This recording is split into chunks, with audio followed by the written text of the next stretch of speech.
Hello दोस्तों, मैं आशीष कुमार आपके हिंदी स्टेनो चैनल में आप सभी का स्वागत करता हूं। डिक्टेशन स्टार्ट होगी 5 सेकंड बाद। स्टार्ट।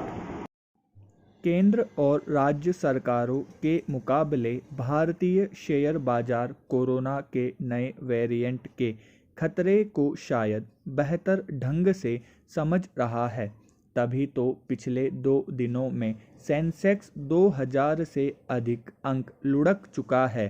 पिछले साल मार्च में कोरोना के मामले बढ़ने पर दुनिया भर के शेयर बाजारों में मचा कोहराम अधिक पुरानी बात नहीं है।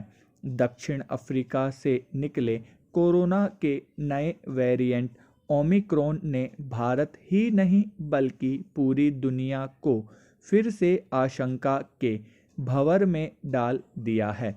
अमेरिका और यूरोपीय देशों में कोरोना के बढ़ते मामले फिर डराने लगे हैं।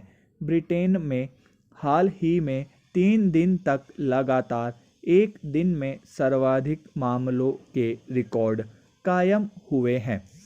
कोरोना के कहर से बचने के लिए नीदरलैंड में क्रिसमस के जश्न के बीच लॉकडाउन की घोषणा कर दी गई है। जर्मनी ने तो ब्रिटेन से पर्यटकों के अपने यहाँ आने पर ही रोक लगा दी है।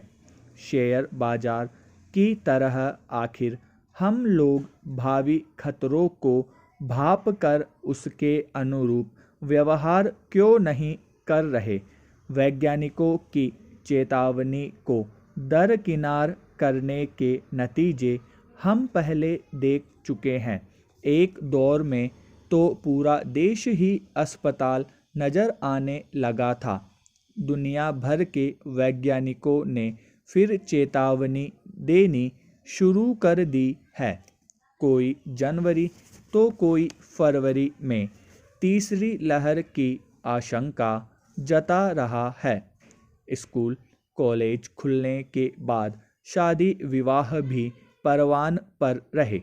देश के सबसे बड़े राज्य के साथ साथ 4 राज्यों में विधानसभा चुनाव की तारीखों का ऐलान होने ही वाला है।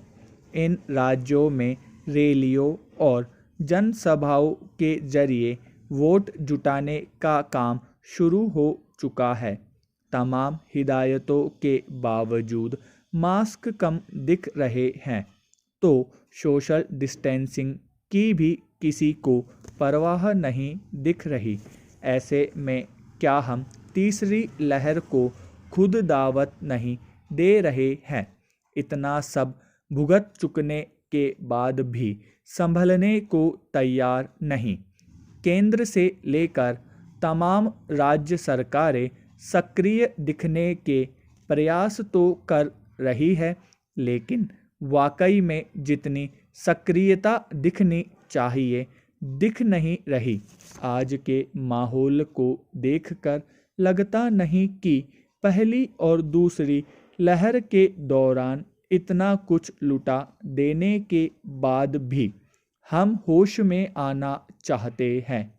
नया वेरिएंट तेजी से पांव पसार रहा है, लेकिन सख्ती करने वाला कोई नहीं। सरकारें फिर से सख्ती के मूड में नहीं दिख रही है। नेताओं से लेकर जनता इस भुलावे में बैठी है कि वैक्सीन तो लग गई, अब कोरोना हमारा क्या बिगाड़ लेगा। यही गलती यूरोपीय देशों ने की थी, जिसका नतीजा उन्हें अब भुगतना पड़ रहा है। हमें उन गलतियों से सबक लेने की ज़रूरत है, ताकि हमें भी आगे जाकर किसी तरह के दुष्परिणाम न भुगतना पड़े। बांग्लादेश की आज़ादी को 16 दिसंबर को 50 साल पूरे होने के मौके पर पाकिस्तानियों ने ट्विटर पर जमकर भारत के खिलाफ भड़ास निकाली। इन ट्वीट में अधिकांश ने बांग्लादेश की मुक्ति सेना के प्रति नरमी बरती, लेकिन भारत के लिए काफ़ी आपत्तिजनक सामग्री पोस्ट किया। ट्विटर पर पाकिस्तानी चाहे जितना झूठ बोले, मगर सच यह है कि बांग्लादेश जब तक पूर्वी पाकिस्तान रहा, उसके साथ अन्याय का दुष्चक्र इतना व्यापक हो चला था कि वह बहरहाल पाकिस्तान से अलग होना ही था। पाकिस्तान दो टुकड़ों में बटा हुआ देश था, जिसकी पूर्वी पाकिस्तान तक भौगोलिक दूरी बहुत अधिक थी। पाकिस्तान की स्कूली किताबों में बच्चों को पढ़ाया जाता है कि पूर्वी पाकिस्तान को बांग्लादेश के रूप में भारत ने अलग करवा दिया, यानी पाकिस्तान के टुकड़े करवा दिए। लेकिन पाकिस्तान बच्चों को यह नहीं बताता कि पाकिस्तानी सेना के आम बंगालियों पर जुल्म कितने बढ़ चुके थे कि इसका अंजाम यही होना था। मात्र 24 साल रहने के बाद पूर्वी पाकिस्तान बांग्लादेश के रूप में अलग हो गया। बांग्लादेश को असली आज़ादी 16 दिसंबर 1971 को मिली, लेकिन इसके भी 10 दिन पहले ही भारत ने बांग्लादेश को स्वतंत्र राष्ट्र के रूप में मान्यता दे दी थी। पाकिस्तानी सेना के commander lieutenant general Amir Abdullah Khan Niazi ने जब भारतीय सेना के लेफ्टिनेंट जनरल लखजीत सिंह अरोड़ा के साथ आत्मसमर्पण के दस्तावेज पर हस्ताक्षर किए, उसी दिन दुनिया के नक्शे पर पूर्वी पाकिस्तान मिट गया और बांग्लादेश के रूप में नया देश उभर आया। आम पाकिस्तानियों का बांग्लादेशियों के साथ सांस्कृतिक टकराव या नफरत भी बांग्लादेश के निर्माण की वजह बना। अवामी लीग ने भाषा को ही नहीं, आर्थिक असमानता को भी मुद्दा बनाया।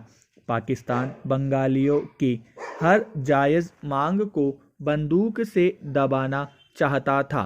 पाकिस्तान ने 25 मार्च 1971 को जिस ऑपरेशन सर्च लाइट के नाम पर तत्कालीन पूर्वी पाकिस्तान में आम बंगालियों, छात्रों, बुद्धिजीवियों, धार्मिक अल्पसंख्यकों के खिलाफ जो दमन चक्र शुरू किया, उसी ने बांग्लादेश की आज़ादी की नींव रख दी।